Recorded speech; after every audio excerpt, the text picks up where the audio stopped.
Hello everyone, this is Blackhead. You are watching Blackhead 1.0 and today we're gonna talk about what can we do after 12th. हमें 12th के बाद आखिर क्या करना चाहिए। तो 12th में आपके सब्जेक्ट्स कौन से हैं, मतलब आप साइंस से है, आर्ट से है या कॉमर्स से है, फॉरगेट इट। बट आपका जो फ्यूचर है वो आईटी से रिलेटेड होना चाहिए। आप आईटी से रिलेटेड जॉब करना चाहते हैं ये होना चाहिए, क्योंकि मैंने ये रिसर्च जो की है वो आईटी से रिलेटेड की है। तो अगर आप आईटी से रिलेटेड जॉब ढूंढना चाहते हैं या कंप्यूटर से रिलेटेड अपॉर्चुनिटी ढूंढना चाहते हैं तो आप इस वीडियो को देख सकते हैं, क्योंकि मैंने मेडिकल या और कोई सब्जेक्ट्स पर रिसर्च नहीं की है फिलहाल के लिए। तो मैंने जो रिसर्च की है वह आईटी से रिलेटेड की है। तो अगर आईटी से रिलेटेड आप जॉब ढूंढना चाहते हैं तो आप इस वीडियो को देख सकते हैं, वरना आप इसे इग्नोर कर सकते। सो स्टार्ट करते हैं कि 12th के बाद क्या।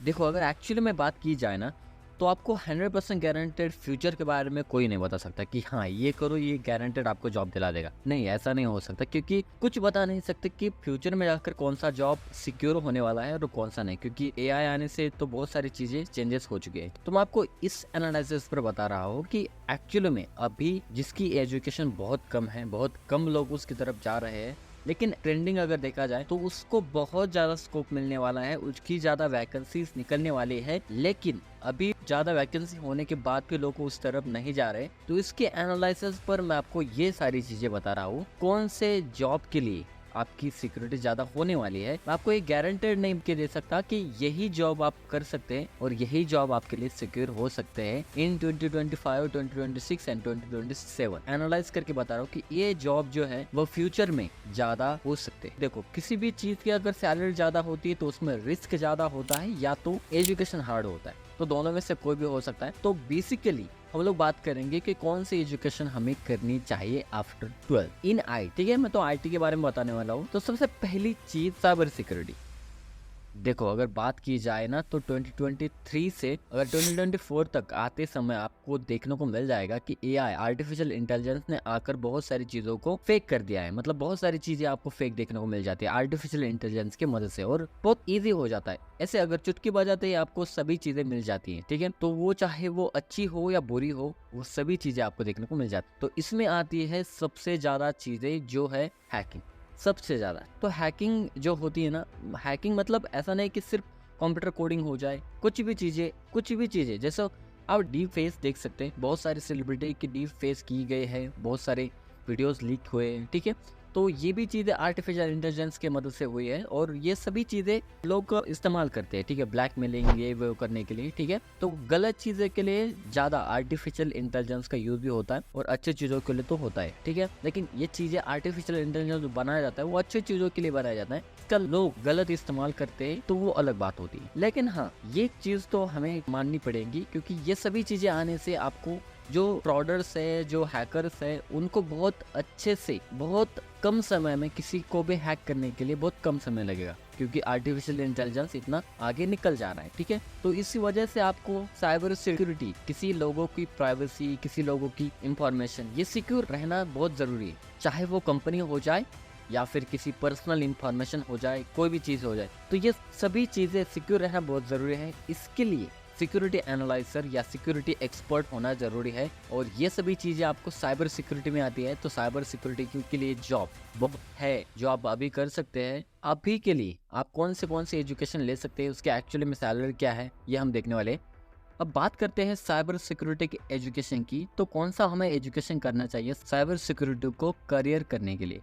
तो सबसे पहली चीज़, हमें एक ऐसी फील्ड चूज करनी पड़ेगी जो कि आईटी से रिलेटेड होगी और कंप्यूटर फील्ड से रिलेटेड होगी, तभी हम लोग साइबर सिक्योरिटी के जॉब्स के लिए एलिजिबल रहेंगे इन इंडिया। अब देखो, इंडिया में ऐसा है कि आप अगर एजुकेशन के मामले में अगर आप आते हैं, आपका एजुकेशन आईटी से रिलेटेड होगा या साइबर सिक्योरिटी के कुछ कोर्सेज होंगे उसके रिलेटेड होगा, तभी आपको जॉब्स मिल जाएंगी। ऐसा इंडिया में नहीं है कि आपके पास बहुत सारा नॉलेज है तो आपको जॉब्स मिल जाएंगे। यहाँ पे गूगल या माइक्रोसॉफ्ट की तरह काम नहीं करता है। ठीक है, इसके लिए आपको एजुकेशन ही करना पड़ेगा। और कौन से एजुकेशन आप कर सकते हैं, इसमें आप बीटेक कर सकते हैं, बीसीएस कर सकते हैं या बीसीए कर सकते हैं।